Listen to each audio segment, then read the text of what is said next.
Rekan-rekan mahasiswa sekalian, kali ini kita masuk ke minggu kedua dari kuliah survei GNSS.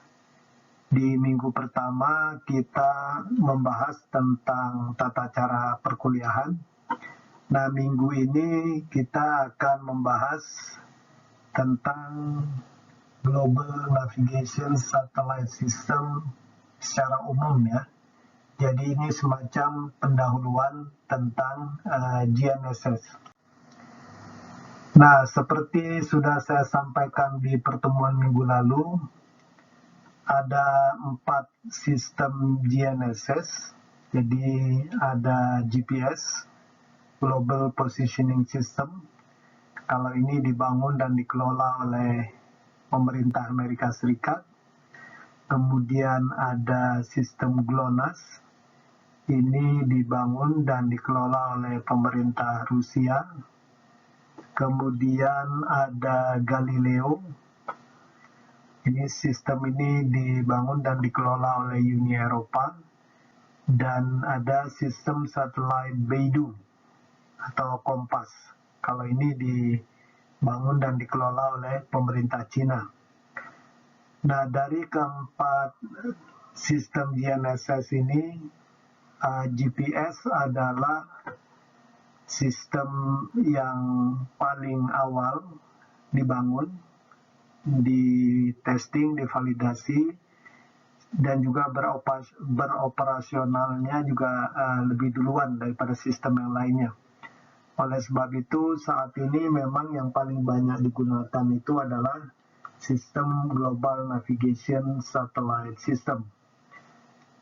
Nah, kalau kita lihat dalam sejarah sistem navigasi dan penentuan posisi, sistem GNSS ini adalah sistem navigasi dan penentuan posisi yang memang paling modern saat ini ya, yang menggunakan pengamatan dari satelit buatan manusia. Kalau kita lihat memang di sejarahnya dulu kita mulai dari astronomi geodesi, kemudian masuk ke sistem radio positioning, kemudian radar, inersial. Sebenarnya pemanfaatan satelit yang pertama itu di tahun 60-an. Itu ada satelit Doppler ya, dari pemerintah Amerika Serikat, yang kemudian dimodernisasi dengan GPS ya. Jadi kalau kita lihat memang sistem GNSS ini adalah sistem penentuan posisi yang paling modern saat inilah ya, dan paling banyak digunakan oleh berbagai pihak.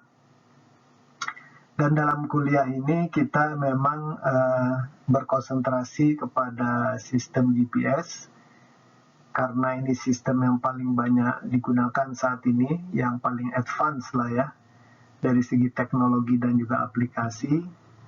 Oleh sebab itu kuliah ini kita konsentrasi di sistem GPS. Sistem-sistem lainnya, GLONASS, Galileo, dan Beidou nanti kita singgung juga di akhir-akhir dari setiap bab, di mana diperlukan. Tetapi tidak seintensif kita membahas sistem GPS. Kenapa seperti itu? Karena sebenarnya keempat sistem ini punya karakteristik yang hampir sama lah ya. Jadi kalau misalnya kalian memahami GPS dengan baik, insya Allah kalian juga akan lebih mudah memahami GLONASS, Galileo, dan Beidou. Dan juga nanti kalau memahami GNSS GPS dengan baik, juga nanti sistem regional navigation satellite system seperti QZSS, IRNSS, dan lainnya itu bisa kalian pahami dengan lebih baik. Dari tabel ini kita lihat perbandingan antara 4 sistem GNSS dan 2 sistem RNSS. Kita lihat dari jumlah satelit, GPS 24, GLONASS 24, kemudian Beidou bahkan sampai 35 ya. karena dia punya 3 inclined geosynchronous orbit dan 5 geosynchronous Earth orbit. Kalau Galileo 30 ya. Dan kita lihat kalau QGIS dan IRMSS memang jumlah satelitnya relatif sedikit ya. Kemudian kita lihat juga ada konstelasinya. GPS itu 6 bidang orbit, GLONASS 3, kemudian B23, dan juga Galileo 3 ya. Dan kemudian yang paling bawah kita lihat jumlah frekuensi sinyal di mana data-data dipancarkan. Umumnya semua 3 kecuali Galileo ya, dia memancarkan pada 4 sinyal. QZSS juga 4 dan IRMSS ada 2 ya. Nah, nanti kalau kalian ingin tahu lebih detail bisa baca buku ini atau bisa browsing ya. Masing-masing sistem di internet itu juga banyak lah ininya ya. Dalam sistem GNSS, satelit GSMS ini akan memancarkan sinyal ya. Prinsipnya sebenarnya dengan sinyal ini untuk memberitahu pengamat sinyal tersebut tentang posisi satelit GNSS yang bersangkutan serta jaraknya dari pengamat berikut waktunya ya. Jadi maksudnya kalau kita user mengamati sinyal dari suatu satelit GNSS, maka dari data-data yang terkandung di dalam sinyal tersebut, nanti pengamat bisa mengetahui posisi satelit atau koordinat satelit, jaraknya berapa dari pengamat, dan karena satelit ini bergerak ya, nanti dari waktu ke waktu, pengamat juga mengetahui perubahan koordinat, perubahan jarak ya. Dan juga nanti di dalam sinyal daripada satelit GNSS itu ada informasi tentang apakah satelit yang sinyalnya kita terima itu sehat apa tidak ya. Dan informasi-informasi lainnya nanti kita lihat dalam modul berikutnya lah ya, di minggu berikutnya tentang sinyal dan data GNSS. Dan nanti kita lihat di sini kalau kita bisa mengamati satelit dalam jumlah yang cukup, maka pengamat akan dapat menentukan posisinya ya, serta parameter lainnya. Jadi ini peran satelit GNSS yang utama, yaitu memfasilitasi proses penentuan posisi bagi pengamat yang mengamati sinyalnya ya.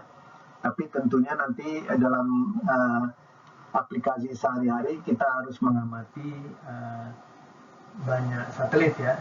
Minimal nanti 4 satelit yang harus diamati untuk bisa menentukan posisi secara absolut real time ya.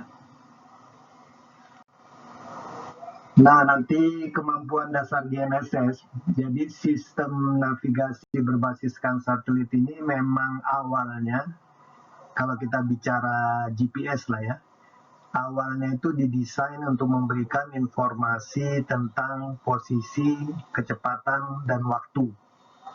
Secara cepat, akurat, murah, di mana saja di bumi ini ya, pada setiap saat tanpa tergantung cuaca. Umumnya memang kalau GPS dulu itu untuk melayani aplikasi-aplikasi kemiliteran lah ya, di mana untuk operasi-operasi militer, posisi, kecepatan dan waktu itu memang perlu diketahui secara real time secepat mungkin ya. Tapi kemudian dengan perkembangan sistem GNSS, aplikasinya, teknologinya, dan juga software-software pengolah datanya, nanti kita lihat bahwa GNSS ini bisa dimanfaatkan tidak hanya untuk penentuan posisi yang real time ya, bahkan posisi-posisi yang sifatnya tidak perlu seketika diketahui nanti bisa ditentukan ketelitiannya dengan lebih teliti. Nah, di sebelah kanan ini kira-kira spektrum ya, ketelitian yang bisa kita dapatkan dari GNSS. Kalau posisi itu bisa dari ketelitian yang sangat teliti, milimeter sampai meter. Biasanya kalau yang real time absolute positioning yang seketika kita dapat, kita dapat ketelitian posisi sekitar beberapa meter ya. Tetapi kalau untuk ketelitian milimeter, biasanya ini pengamatannya harus lebih lama, kemudian processingnya juga biasanya lebih memerlukan skill, waktu ya. Nah, ini biasanya untuk keperluan-keperluan yang sifatnya menuntut ketelitian sangat tinggi, misalnya geodinamika, infrastruktur ya, dan lain-lain. Kalau untuk kecepatan bisa sampai ketelitian milisenti per detik ya. Dan ini juga untuk banyak survei-survei yang sifatnya kinematik sudah memadai ya, sangat memadai sekali. Dan kemudian juga GNSS ini bisa digunakan untuk penentuan waktu atau transfer waktu antar benua gitu ya. Dan ketelitiannya ya bagus ya, sudah level nanodetik lah. Untuk keperluan sehari-hari sudah sangat memadai ya. Jadi banyak aplikasi yang memerlukan informasi waktu yang teliti, dia juga connect ke sistem GNSS ya, mengamati sinyal-sinyal GNSS. Dan di sini kita lihat umumnya ya, ketelitian yang dicapai ini semua sistem hampir sama lah ya, GPS, GLONASS, Galileo, Beidou umumnya relatif punya kinerja yang sama ya. Karena saat ini kan semuanya terbuka sehingga prinsip metode yang digunakan GPS juga kemudian bisa ditiru, diaplikasikan di sistem-sistem satelit yang lainnya ya. Jadi ini kemampuan dasar GNSS yang kalau kita lihat atau kita bandingkan dengan sistem penentuan posisi sebelumnya, ya ini sudah sangat revolusioner ya, sangat maju ya. Bisa dapat ketelitian yang begini tinggi dalam waktu yang tidak terlalu lama. Nah, ini ada beberapa hal yang membuat kenapa GNSS ini menarik. Jadi yang pertama, dia sistem GNSS ini bisa memberikan informasi tentang posisi, kecepatan, kalau mau percepatan, waktu, secara cepat, kapan saja, di mana saja, dalam segala cuaca dan ketelitian yang relatif tinggi ya. Jadi maksudnya siapa saja yang punya receiver GPS atau receiver GNSS, ya dia bisa mendapatkan informasi posisi, kecepatan dan waktu ya, di mana saja, kapan saja. Jadi ini menjadi lebih terbuka lah ya, akses ke penentuan posisi, ke posisi, kecepatan dan waktu lebih terbuka sepanjang kita punya GPS receiver. Dan menariknya itu seperti di poin yang agak di bawah tadi, hal ini semakin menarik karena banyak gadget kita sehari-hari seperti handphone, kamera, jam tangan itu sudah punya GPS receiver ya. Jadi ya hampir semua HP kita lah ya, HP kalian juga kan ada GPS-nya ya. Ini yang membuat menarik ya, bahkan kamera, video, jam tangan, dan lain-lainnya. Kemudian GNSS ini menarik juga karena bisa digunakan untuk menentukan posisi titik atau objek, baik sedang diam maupun bergerak ya. Kalau kita di survei, mungkin kalau survei-survei yang untuk titik kontrol ya umumnya diam. Tapi kalau untuk survei-survei yang bergerak ya, misalnya foto udara, drone, UAV, kan semua itu bergerak. Nah itu juga bisa menggunakan GNSS atau GPS, kita taruh receivernya aja ya, apalagi receiver sekarang sudah kecil-kecil. Dan cocok untuk segala jenis platform. Bahkan saat ini mobil, kereta, kapal, satelit untuk keperluan tracking, monitoring pergerakannya ya sudah banyak menggunakan GNSS ini ya. Nah, kemudian misalnya yang menarik juga untuk kasus yang saya tahu selama inilah GPS itu umumnya kan ya sudah gratis ya, tidak ditarik biaya pemakaian sistem. Jadi ini juga membuat GNSS lebih menarik ya. Nah, kenapa memang mungkin ada yang bertanya-tanya kok bisa gratis ya? Karena memang karena pemakaiannya yang begitu banyak ya. Jadi mungkin pengelola sistem itu mendapatkan keuntungan lain dan tidak perlu menarik bayaran dari pengguna misalnya GPS ya. Nah, kemudian yang juga menarik sebenarnya kalau kita lihat untuk penentuan posisi apalagi yang sifatnya absolut ya relatif mudah ya. Kita tinggal klik kemudian langsung muncul ya koordinat. Meskipun nanti memang kalau untuk ketelitian yang lebih teliti misal sampai level mili ya memang perlu skill tertentu lah ya. Tapi secara umum prinsip penggunaan GNSS ini mudah lah ya dan tidak memakan banyak tenaga. Nah, kemudian yang menarik lagi berikutnya GNSS ini memberikan posisi kecepatan yang mengacu ke satu datum yang global dan sudah pasti ya. Misalnya contohnya GPS, dia datumnya WG84.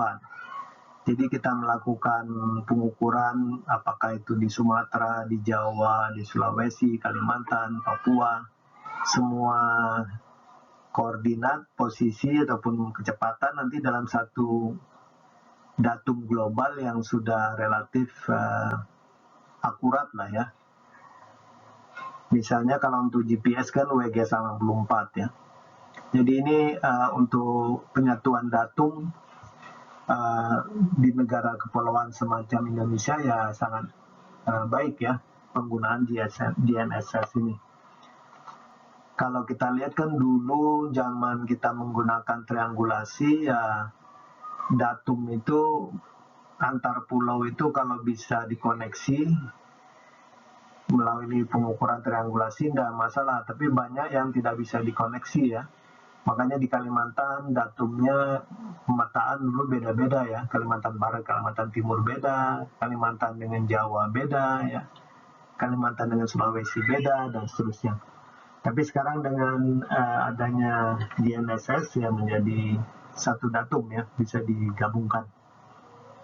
Nah, kemudian juga menariknya penentuan posisi antar titik tidak dipengaruhi kondisi topografi dan tidak perlu kita saling melihat lah ya.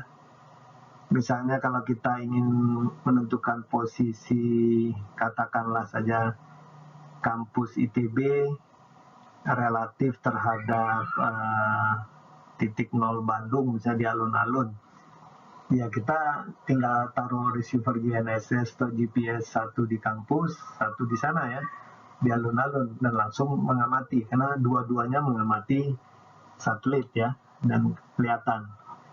Coba bayangkan kalau mengukur poligon gitu ya, wah itu lama itu antara dua titik itu.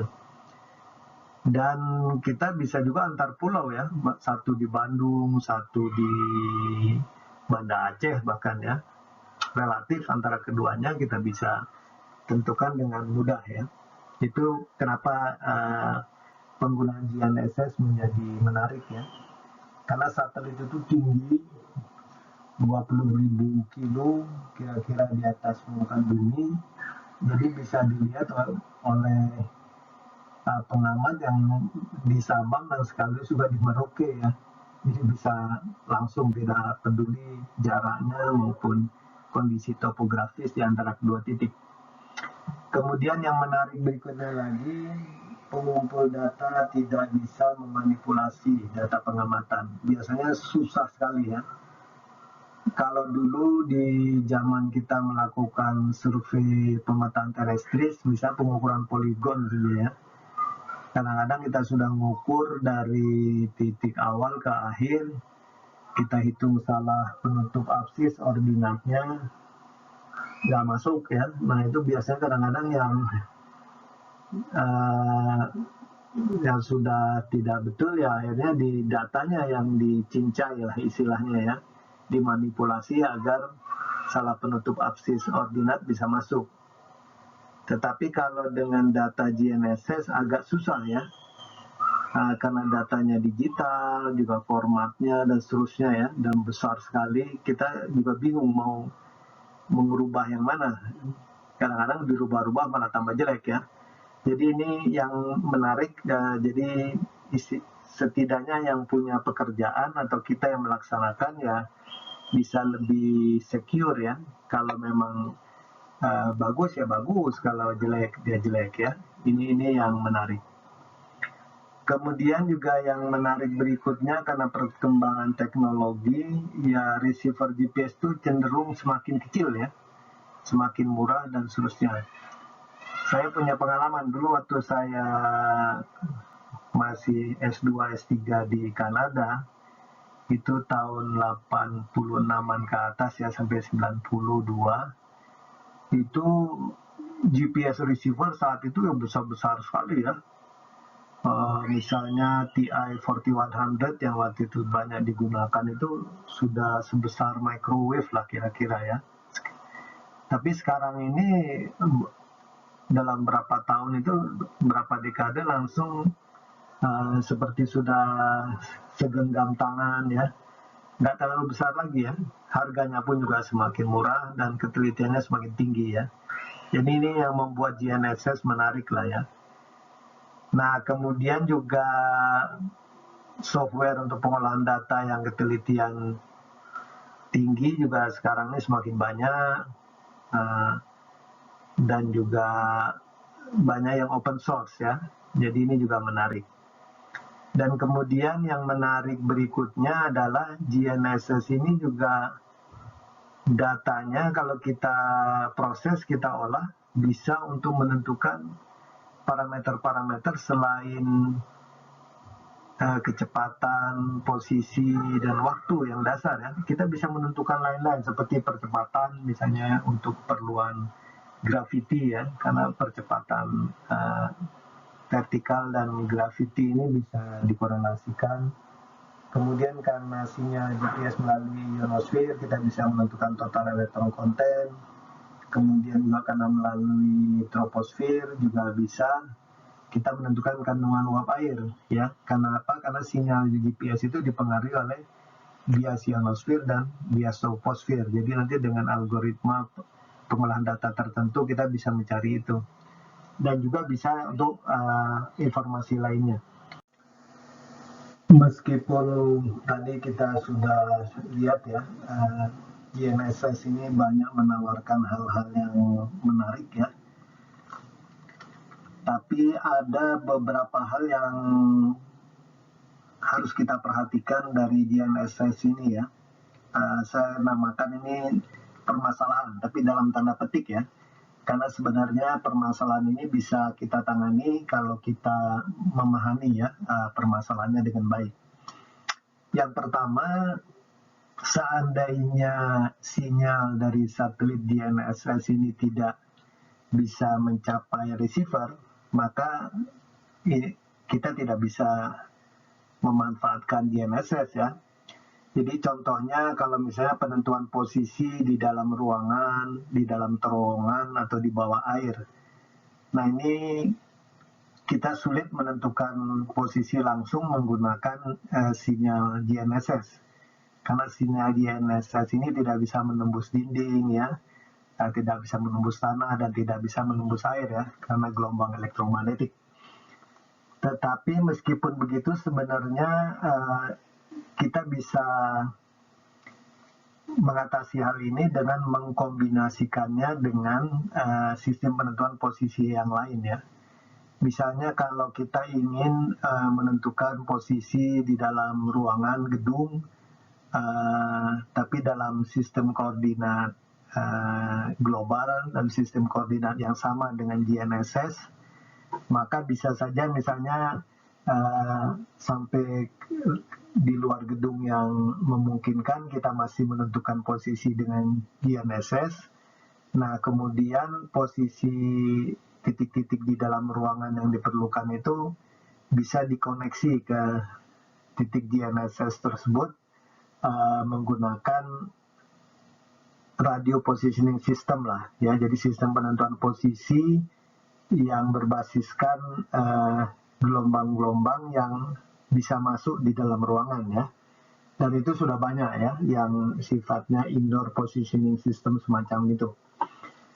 Kemudian kalau di dalam terowongan biasanya untuk membuat semua posisi titik-titik itu dalam sistem datum global, biasanya di ujung-ujung terowongan itu tentunya biasa ada titik kontrol yang ditentukan dengan GNSS.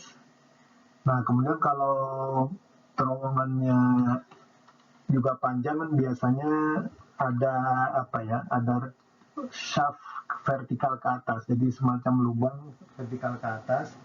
Di samping juga untuk sirkulasi udara, juga untuk biasanya untuk pengantaran logistik, makanan dan seterusnya. Nah, di tempat-tempat yang shaft tersebut, kita di atasnya bisa menentukan dengan GNSS, dengan GPS, kita turunkan ke bawah koordinatnya ya, secara vertikal. Kalau di bawah air ini biasanya digabungkan dengan sistem penentuan posisi akustik lah ya. Jadi misalnya sampai di kapal kita menentukan posisi kapal dengan GNSS, dengan GPS. Kemudian posisi ini kita gunakan sebagai titik kontrol menggunakan sistem penentuan posisi akustik kita untuk menentukan koordinat di dasar laut ya, titik di dasar laut yang dalam sistem global juga ya. Jadi itu caranya ya. Tapi nanti kalian akan menghadapi masalahnya nanti kalau sudah kerja ya. Tapi bisa ya dikombinasikan dengan sistem penentuan posisi lainnya. Nah, kemudian yang berikutnya yang harus kita perhatikan, sinyal GPS ini merambat dari satelit sampai ke titik di permukaan bumi. Karena tinggi satelit itu kira-kira 20 ribuan kilo, pasti dia akan melalui lapisan ionosfer ya. Nah, sinyal ini nantinya akan dipengaruhi oleh total electoral content yang ada di dalam ionosfer. Jadi akan terpengaruh lah ya.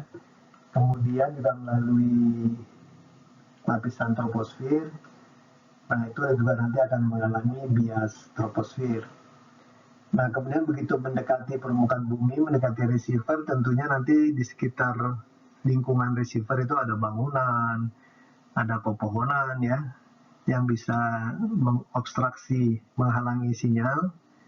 Dan juga ada sumber-sumber gelombang elektromagnetik lainnya yang menyebabkan interferensi terhadap gelombang dan sinyal GNSS ya. Tapi nanti kita pelajari di modul-modul berikutnya. Nanti ada cara lah bagaimana kita memitigasi dan mengadaptasi ya permasalahan ini. Nah, kemudian kalau yang ketiga ini ya memang yang berwenang mengelola satelit GNSS ya biasanya ya negara pengelola yang bersangkutan ya. Jadi sebagai pengguna kita tidak punya akses sama sekali. Kita pasif saja menerima sinyal ya. Kalau satelitnya dimatikan ya kita ya akan tidak bisa menggunakan ya satelit tersebut. Tapi biasanya juga hal ini tidak terjadi lah. Bahkan yang kita amati saat ini masing-masing negara itu ingin membuat sistem satelit GNSS-nya itu semakin baik ya, semakin optimal, semakin efektif, dan sehingga banyak user yang menggunakannya ya.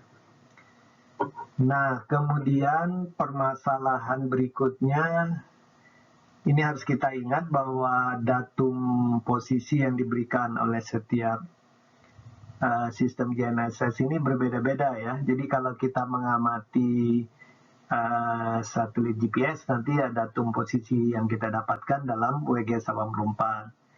Kalau misalnya kita mengamati GLONASS, ya datumnya dalam datum yang digunakan oleh pemerintah Rusia ya. Begitu juga dengan Cina dan Galileo. Tapi kita juga tidak perlu khawatir karena bagi orang geodesi tentunya kita biasa melakukan transformasi datum ya, 3 dimensi, dan parameter-parameter datum ini juga ya sudah dipublish ya, terbuka, dan juga sebenarnya perbedaannya pun juga tidak terlalu signifikan ya, jadi bisa ditangani lah dengan transformasi koordinat dan seterusnya ya, nggak masalah lah ininya. Nah, kemudian yang harus dicatat juga, sistem GNSS ini komponen tingginya yang diberikan itu tinggi ellipsoid ya. Memang biasanya diberikan kartesian X, Y, Z, tapi biasanya kita transformasi menjadi lintang, bujur, tinggi ya. Nah, tinggi yang diberikan inilah tinggi ellipsoid di atas ellipsoid referensi dari masing-masing datum geodetik yang digunakan ya. Jadi kalau kita misalnya perlu tinggi ortometrik, menentukan tinggi ortometrik pakai GPS, kita harus punya parameter lain yaitu undulasi geoid ya, untuk mentransformasi dari tinggi ellipsoid ke tinggi ortometrik. Tapi jangan khawatir juga, tinggi undulasi geoid ini juga informasinya di model-model global juga ada. Memang permasalahan nanti kalau kita perlu ketelitian yang sangat tinggi ya, kita perlu nilai undulasi geoid yang sangat teliti, dan masing-masing negara itu biasa juga menentukan undulasi geoid masing-masing lah. Kalau di Indonesia ya bertanggung jawab sini BIG ya. Dan ketelitian saat ini undulasi geoid kita ya kira-kira 10-15 cm ya, kalau penentuan posisi absolut. Kalau direlatifkan bisa lebih baik lagi. Nah, kemudian yang harus dicatat juga permasalahan berikutnya itu masalah integritas ya. Jadi pengertian integritas sistem ini adalah kemampuan sistem GNSS untuk memberitahukan pengguna kalau tiba-tiba ada satelitnya yang malfunction, yang tidak bisa atau tidak baik untuk digunakan ya. Biasanya informasi tentang satelit yang malfunction ini diinformasikan di dalam navigation message atau broadcast ephemeris ya, informasi orbit yang diterima oleh user melalui sinyal. Nah, tapi sebagai contoh kalau kita lihat GPS ini kan broadcast ephemerisnya diupload setiap sejam sekali ya. Sehingga kalau di antara jam-jam upload tersebut ada satelit yang tiba-tiba punya masalah, user itu mengetahuinya kemudian di broadcast ephemeris berikutnya. Nah, ini kalau untuk aplikasi survei pemetaan yang sifatnya online, offline post processing yang nggak terlalu masalah ya. Nanti pada saat kita mengolah data satelit yang tiba-tiba nggak baik ya kita hilangkan datanya di periode tersebut. Tetapi kalau aplikasi-aplikasi seperti pendaratan pesawat ya, yang perlu informasi posisi yang baik secara cepat, ini jadi masalah ya. Karena kalau data dari satelit yang sedang tidak baik digunakan, nanti mengacaukan informasi posisi yang diperoleh. Dan ini membahayakan penerbangan dan penumpang di pesawat. Nah, oleh sebab itu masalah integritas sistem ini biasanya menjadi masalah untuk aplikasi-aplikasi semacam itu ya, pendaratan pesawat dan seterusnya. Tapi memang selama ini sudah banyak digunakan metode untuk penguatan ya, augmentation system namanya. Jadi ada yang sifatnya diperkuat di dalam receiver yang di kokpit pesawat ya.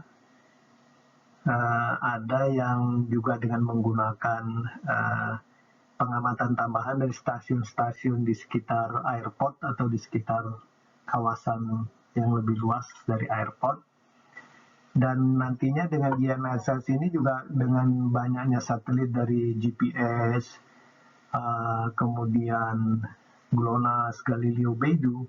Nah, ini masalah integritas sistem jadi meningkat signifikan ya, karena kita bisa dengan cepat mengisolasi satelit-satelit yang tidak baik, dan kita masih punya cukup banyak satelit untuk menentukan posisi ya.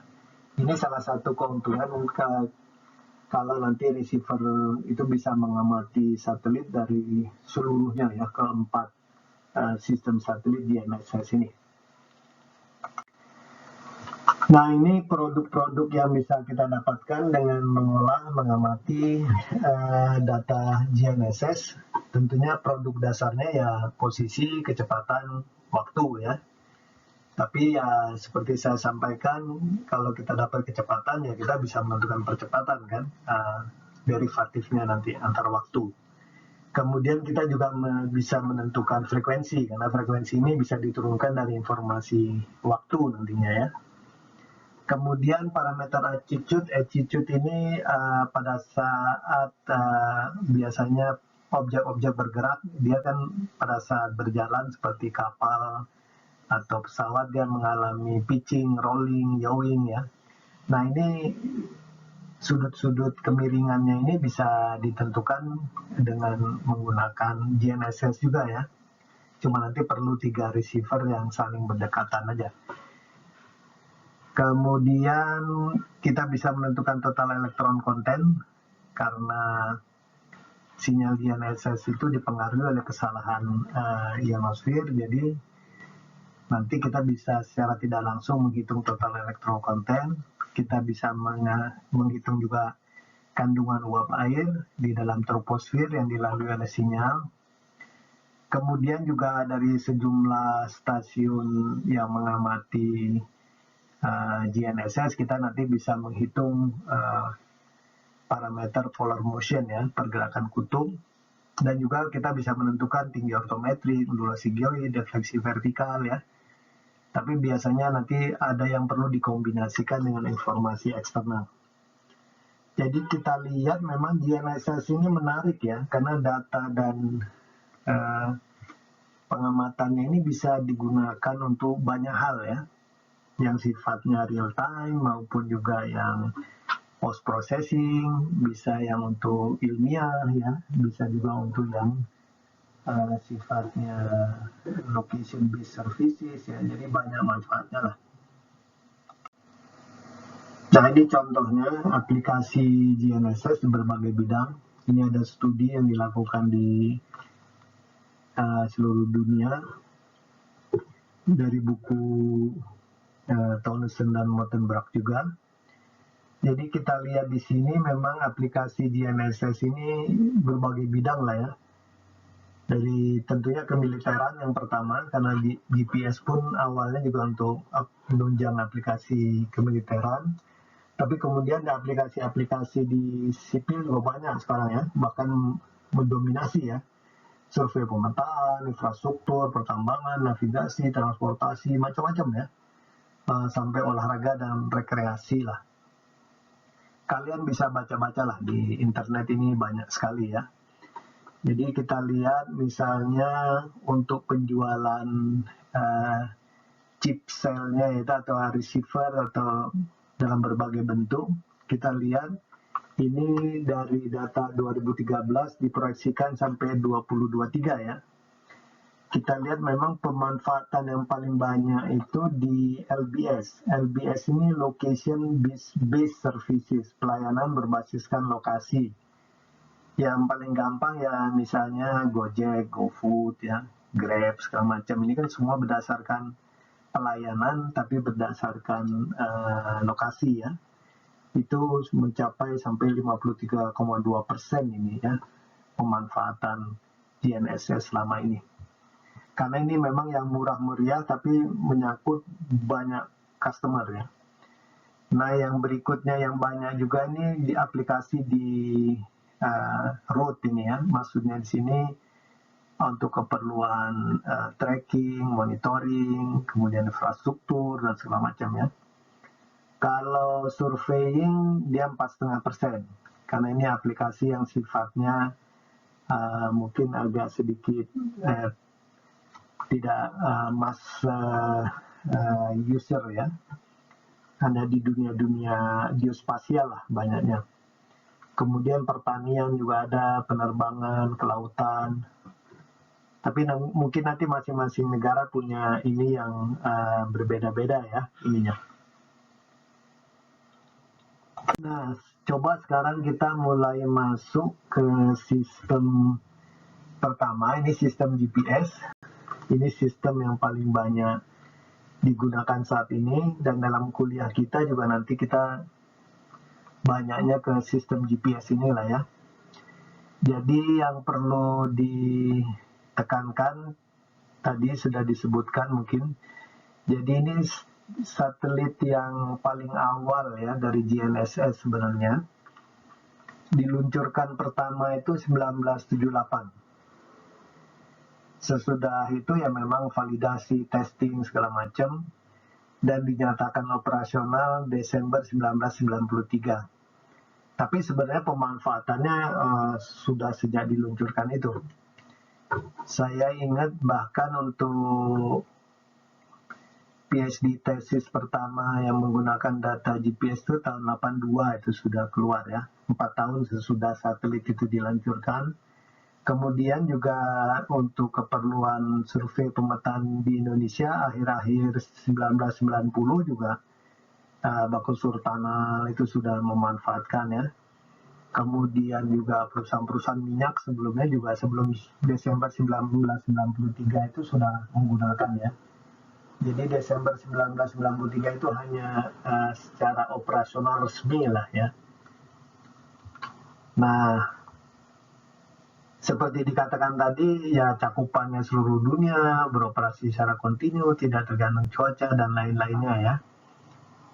Dan prinsip penentuan posisinya juga mudah, yaitu mengukur jarak ke beberapa satelit sekaligus. Tapi nanti ini kita lihat modul penentuan posisi ini lebih detail nantinya ya di minggu-minggu berikutnya nanti. Nah, kita lihat tadi GPS itu 24 satelit ada di 6 bidang orbit ya. Nah, nanti kalau semua sistem GNSS sebenarnya ya, ini contohnya sistem GPS, itu komponennya, segmennya itu ada 3 selalu ya. Pasti ada segmen satelit, ada sistem satelit. Nah, dalam hal ini GPS ada 24, ditempatkan di 6 bidang orbit, kemudian periodenya kira-kira 12 jam, dan ketinggiannya 20.000 kilo. Kemudian selalu ada segmen sistem kontrol. Karena yang menjaga, memantau, memastikan kelaikan pakaian satelit ini segmen sistem kontrol. Kemudian kita juga tadi sampaikan fungsi satelit itu adalah memancarkan sinyal-sinyal ya, yang isinya posisi dia, kemudian data-data, sehingga kita bisa mengukur jarak. Nah, mungkin pertanyaan kita kan siapa yang mengupload data-data tersebut ke satelit kemudian dipancarkan ke seluruh pengguna ya. Nah, itu adalah segmen sistem kontrolnya. Karena satelit ini kan sebenarnya cuma benda mati dia kan. Cuma dia memang diatur, kemudian gerak-geriknya segala macam, kesehatannya, kelaikan pakaiannya oleh segmen sistem kontrol. Nah, kita sebagai pengguna ya memang pasif ya. Kita punya receiver, kita mengamati sinyal, ya kemudian kita menghitung data dan pengamatan yang kita kumpulkan untuk berbagai aplikasi dan keperluan. Nah, ini konfigurasi dasar dari orbit satelit. Jadi orbitnya tidak persis lingkaran ya, tapi sangat mendekati lingkaran. Eksentrisitasnya lebih kecil dari 2% itu ya. Nah, kemudian juga ada 6 bidang orbit, inklinasinya 55 derajat. Jadi kalau kalian ingat geodesi satelit, inklinasi ini ke sudut antara bidang ekuator dengan bidang orbit ya. Dan 24 ini disebar ke 6 bidang orbit. Nah, ketinggian rata-rata satelit itu 20.000 kilo, dan periode orbit kira-kira 11 jam 58 menit. Nah, ini kita lihat beberapa fitur dasar satelit GPS. Jadi satelit GPS ini bisa dilihat seperti stasiun radio lah ya di angkasa yang memancarkan data-data informasi yang ditumpangkan di sinyal-sinyal ya. Kalau GPS ini awalnya memang memancarkan data dan informasi pada dua frekuensi ya, yaitu sinyal L1 dan L2. Dan kemudian saat ini ada sinyal baru yang ditambahkan yaitu L5 ya. Tapi nanti kita lihat ini karakteristik yang lebih detail di modul sinyal dan data pengamatan GPS berikutnya. Dan kalau kita lihat gambar mungkin yang paling kelihatan sekali itu adalah masing-masing satelit ini punya sayap lah ya, punya sayap seperti kelihatan seperti sayap. Nah ini sebenarnya solar panel karena satelit GPS ini menggunakan solar panel untuk powernya ya, energinya. Jadi kalau satelit berada dalam kawasan yang diterpa sinar matahari, dia menyimpan. Kemudian kalau dia berada di belakang bumi sehingga tidak bisa tertimpa sinar matahari, ya dia kemudian menggunakan energi dari yang sudah disimpan sebelumnya ya. Jadi ini menjaga kontinuitas catu daya daripada satelit, karena energi ini penting sekali ya, karena semuanya kan perlu energi untuk mengoperasikan. Nah kemudian juga kita lihat di gambar itu setiap satelit biasanya ada antena-antena kelihatan ya, ada antena untuk mengirimkan sinyal ke pengguna, tapi ada juga antena untuk menerima data informasi dari segmen sistem kontrol satelit ya. Dan kemudian perlu ditekankan di sini bahwa satelit GPS ini, bahkan satelit-satelit lainnya, GNSS lainnya ini dilengkapi dengan jam atom ya. Ini sebenarnya otak dari semua satelit itu sebenarnya jam atom ya. Kenapa? Karena jam atom inilah yang memungkinkan pengukuran jarak yang teliti dari user ke satelit ya. Jadi kalau kita lihat selama ini misalnya pengukuran jarak itu kan rumus dasarnya kecepatan cahaya kali waktu tempuh ya. Nah, kecepatan cahaya ini 300.000 km per detik. Jadi 3 kali 10 pangkat 8 meter per detik. Kalau delta T mengandung kesalahan 1 detik, ya kesalahan jaraknya ya 3 kali 10 pangkat 8 meter. Kalau misalnya kesalahan pengukuran waktunya 10-6 1 mikrosecond, itu masih 300 meter. Jadi semakin teliti jam atom yang digunakan untuk mengukur waktu, maka akan semakin teliti jarak pengukurannya ya, dari receiver ke satelit. Nah makanya kalau kita lihat memang perkembangan sistem satelit navigasi yang berbasiskan pengukuran jarak ini memang baru berkembang di era-era 1980-an ke sini tuh semakin baik ya. Ini salah satunya itu karena teknologi jam atom juga semakin baik. Dan juga nanti kita lihat satelit itu umumnya dinyatakan tidak operasional atau di off-kan, itu begitu jam atomnya itu sudah mulai tidak stabil, tidak akurat. Nah itu biasanya satelit tersebut sudah di off-kan ya. Jadi jam atom ini sebenarnya otak dari satelit ini ya. karena semuanya nanti kita lihat dibangkitkan dari frekuensi jam atom ini. Kemudian juga satelit GPS ini biasanya 4-10 itu bisa selalu terlihat di mana saja, kapan saja di bumi ini lah ya. Karena ini untuk mendukung penentuan posisi absolut yang perlu minimal 4 satelit. Kalau dari wilayah Indonesia umumnya 6-9 tuh bisa nampak lah ya di atas elevasi 10 derajat. Kecuali tentunya kalau terhalang gedung, gunung, pohon ya ini jadi bisa-bisa jauh lebih sedikit ya. Dan juga satelit GPS ini bergerak dalam bidang orbitnya sekitar 4 km per detik ya. Jadi cukup cepat ya.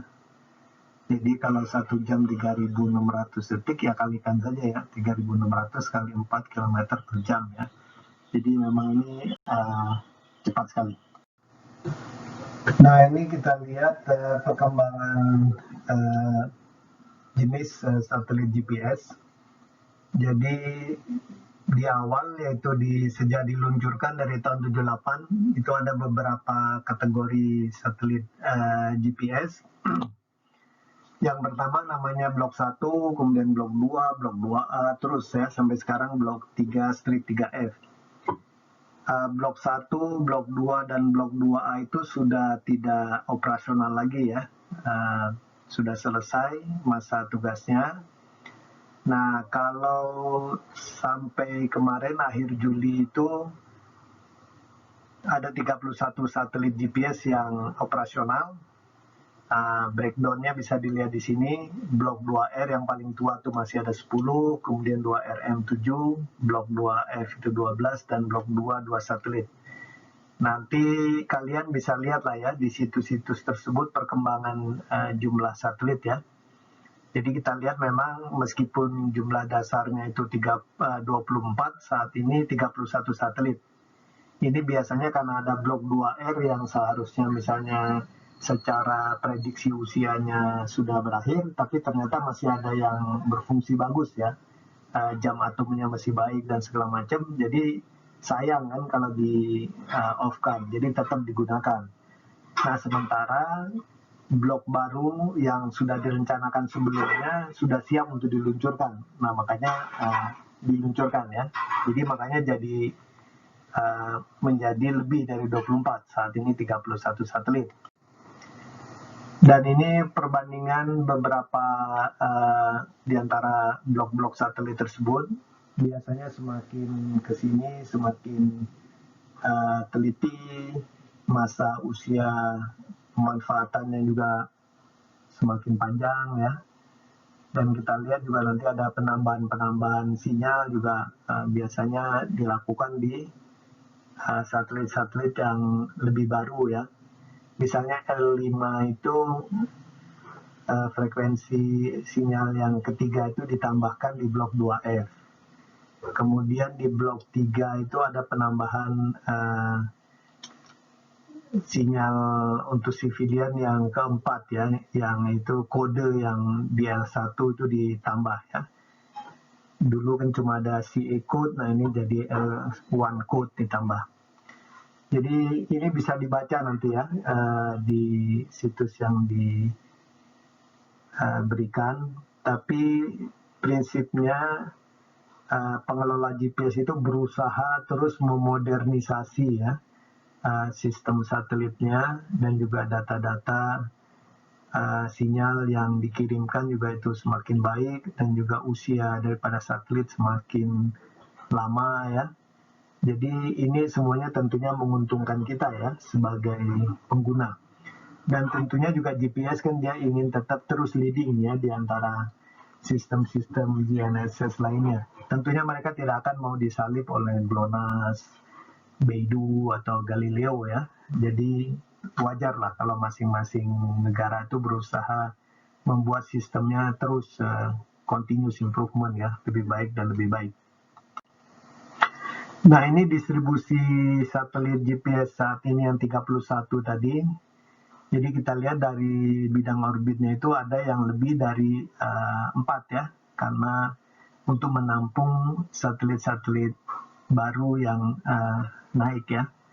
Dan kita lihat namanya itu berdasarkan warna-warnanya ini berdasarkan blok-blok satelitnya. Blok yang terbaru GPS 3 ini ada di D dan F ya. Tetapi nantinya receiver GPS sih pada saat mengamati satelit, dia akan mengamati semua satelit yang ada di atas horizon dia ya, yang sinyalnya bisa masuk ya. Jadi nggak ada masalah bagi user tentang distribusi ini.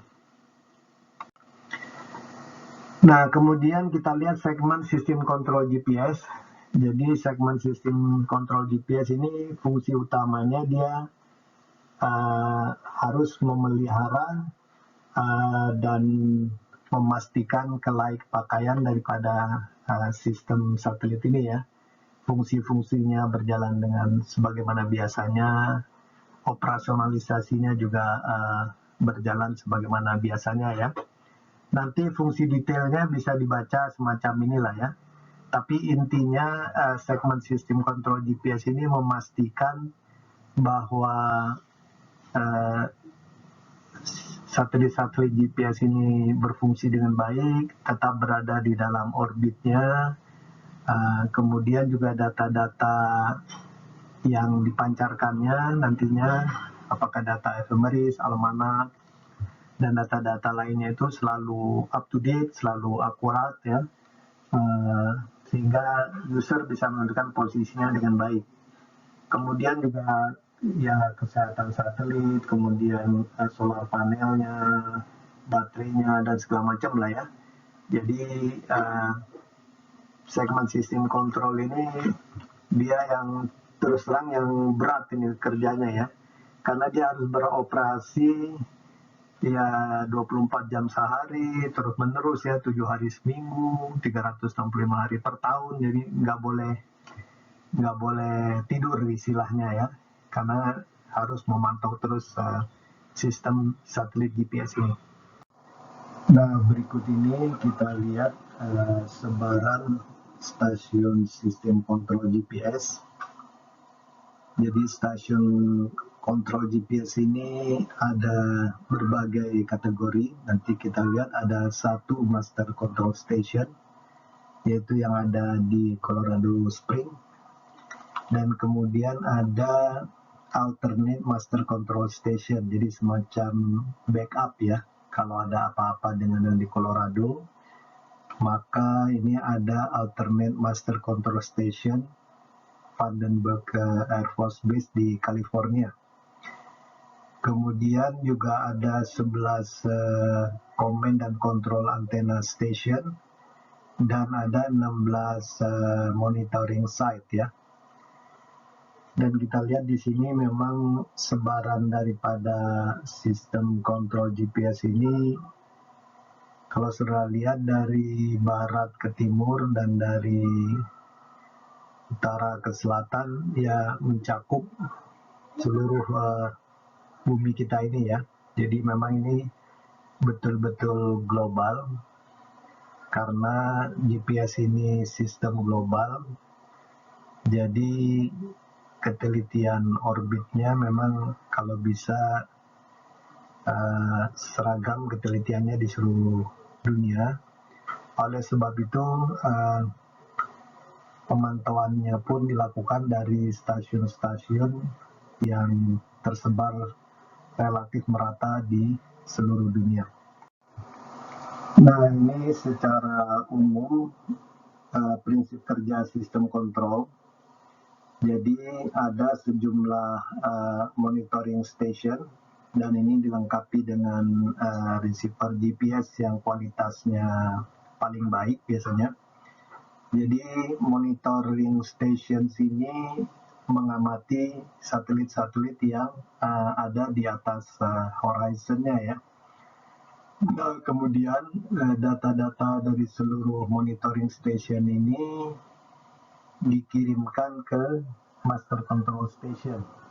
Nah, di master control station inilah diolah data-data pengamatan tersebut, kemudian dihitung atau di generate ya data-data yang diperlukan, misalnya navigation message, informasi orbit, dan informasi lainnya. Nah, kemudian data-data tersebut kan harus di-upload ke satelit. Biasanya yang dilakukan dari Master Control Station ini dikirim ke Ground Antenna Station.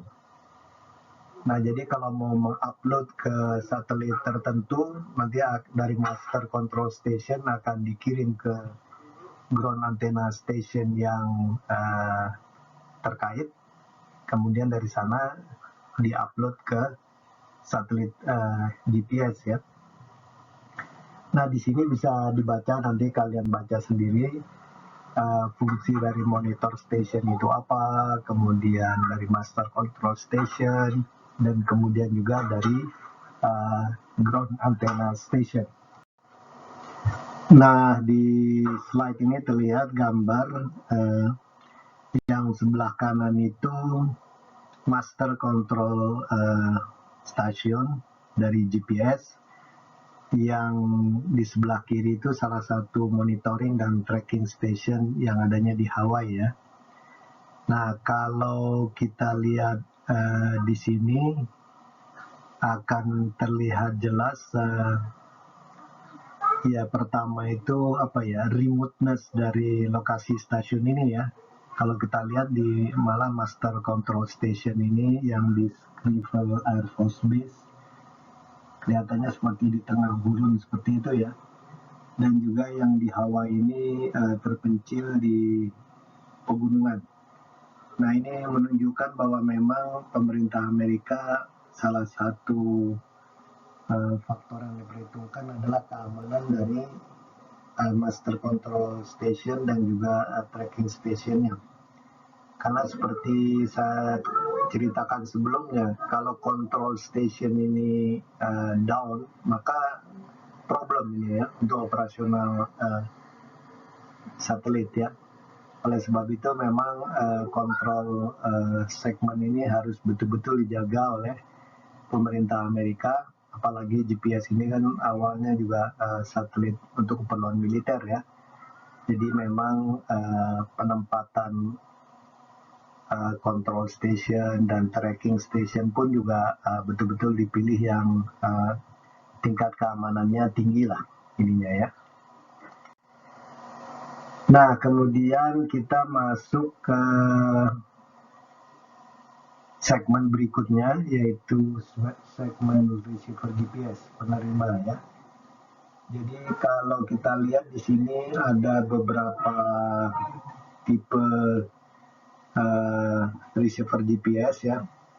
Ini contohnya saja. Misalnya ada receiver untuk penentuan posisi ya.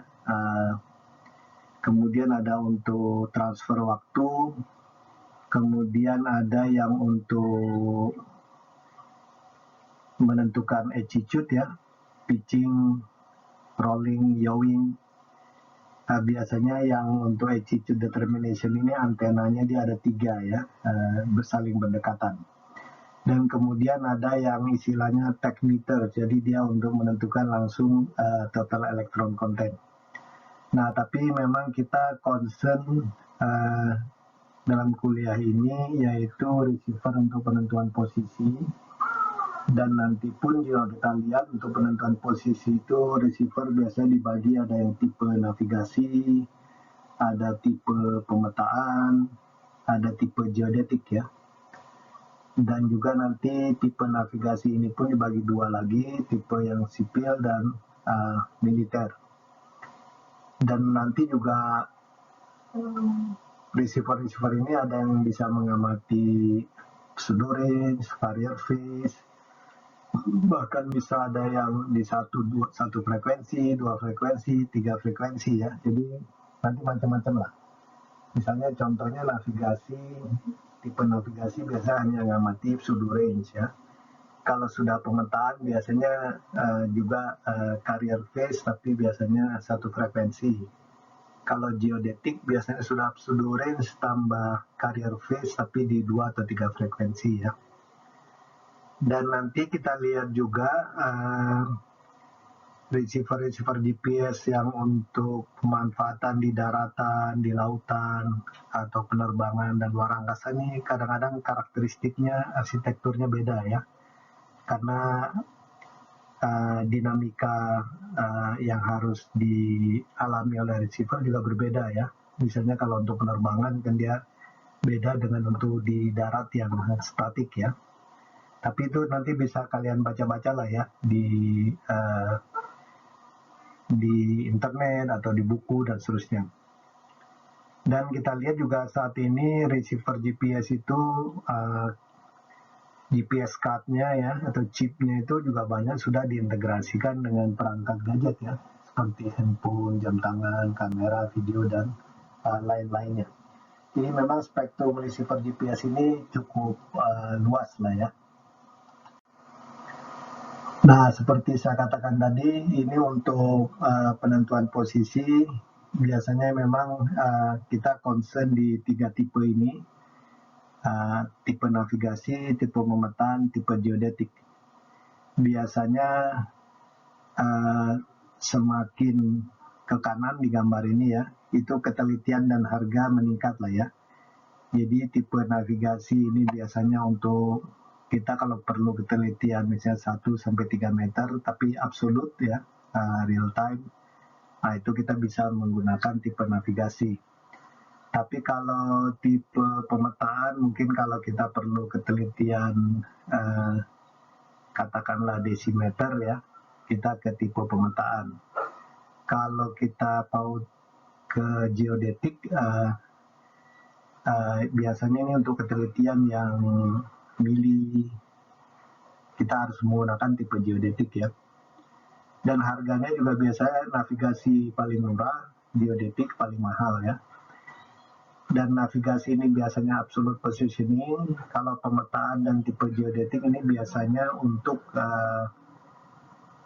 relative positioning. Memang saat ini ada yang namanya precise point positioning ya. Kita hanya menggunakan satu receiver seolah-olah absolut ya. Kemudian bisa kita dapatkan ketelitian desi atau senti. Tapi sebenarnya precise point positioning yang dibantu dengan koreksi dari berbagai monitor station sebenarnya termasuk kategori relative positioning ya. Cuma bagi user dia nampak seperti point positioning atau absolute positioning. Tapi nanti kita akan pelajari di modul nanti ada ya terkait precise point positioning. Dan juga nanti kita lihat orbit atau posisi satelit, jarak satelit, kode atau fase, informasi waktu, kesehatan satelit dan lain-lainnya akan diamati oleh receiver tipe geodetik ini ya, dan juga tipe pemetaan. Tapi kalau tipe navigasi biasanya dia hanya mengamati kalau untuk jarak itu kode saja ya. Kalau kode dan fase itu biasanya tipe pemetaan dan geodetik. Jadi kira-kira itu untuk penentuan posisi. Nah, kalau kita lihat nantinya komponen dasar receiver GPS untuk penentuan posisi, biasanya ada antenanya lah ya, antena dan pre-amplifier. Karena sinyal GPS ini biasanya sangat lemah dia ya. Jadi kemudian harus diamplify. Antena itu sebenarnya dia untuk mengubah gelombang elektromagnetik, yaitu sinyal GPS, untuk menjadi gelombang-gelombang listrik ya, karena yang bisa diproses oleh receiver. Dan kemudian biasanya masuk ke suatu signal processing, kemudian receiver pun juga harus punya jam lah ya. Jadi kalau di satelit ada jam atom, di receiver juga ada jam, itu precision oscillator, jam yang presisi. Biasanya receiver itu tidak menggunakan jam atom karena nanti harga receiver terlalu mahal ya. Dan juga ada nanti navigation solution untuk untuk algoritma menentukan posisi. dan biasanya ada user communication, ada power supply, data logger, dan seterusnya ya. Ini komponen dasarnya, tapi tentunya nanti bisa bervariasi lah ya antara receiver ke receiver. Nah ini seperti saya katakan tadi, jadi jenis receiver ini banyak sekali spektrumnya, misalnya dari 1 frekuensi, 2 frekuensi, 3 frekuensi, ada yang navigasi, pemetaan, geodetik, ukurannya pun ada yang kecil sampai ya relatif cukup besar lah ya. Ketelitian pun ada yang biasa, meter, teliti, senti, sangat teliti, mili bisa ya. Nanti kecanggihan pun ada yang sederhana, tinggal pencet-pencet, dan ada yang sangat canggih ya. Tapi umumnya sekarang semua receiver GPS itu user friendly lah ya. Bisa digunakan dengan mudah ya. Biasanya tinggal tidak terlalu banyak intervensi manusia lah. Kalau dulu memang masih agak ruwet kadang-kadang mengoperasikan receiver GPS seperti geodetik. Tapi umumnya sekarang itu tinggal pencet beberapa button aja, bahkan ada receiver yang tinggal pencet 1 button, semua tinggal jalan ya. Dan merek juga macam-macam lah sekarang ini ya. Tapi yang menarik bagi kita pengguna user receiver GPS, jadi biar kita lihat ukuran semakin kecil, harga semakin murah, kemudian juga lebih andal ya, keandalannya semakin tinggi, dan juga data semakin baik ya karena modernisasi sistem GPS itu sendiri ya, dan umumnya lebih user oriented lah. Dan sekarang ini diintegrasikan dengan macam-macam ya, handphone kita punya GPS, kamera ada yang pakai GPS, jam tangan dan segala macam. Dan nanti juga kita lihat receiver ini pun juga backbone-nya itu GPS card, modul, chip itu yang kecil-kecil itu semakin populer ya. Apalagi kan sekarang era nanoteknologi semakin kecil ya. Sehingga memang nantinya kita lihat GPS receiver pun akan semakin kecil lah ininya ya.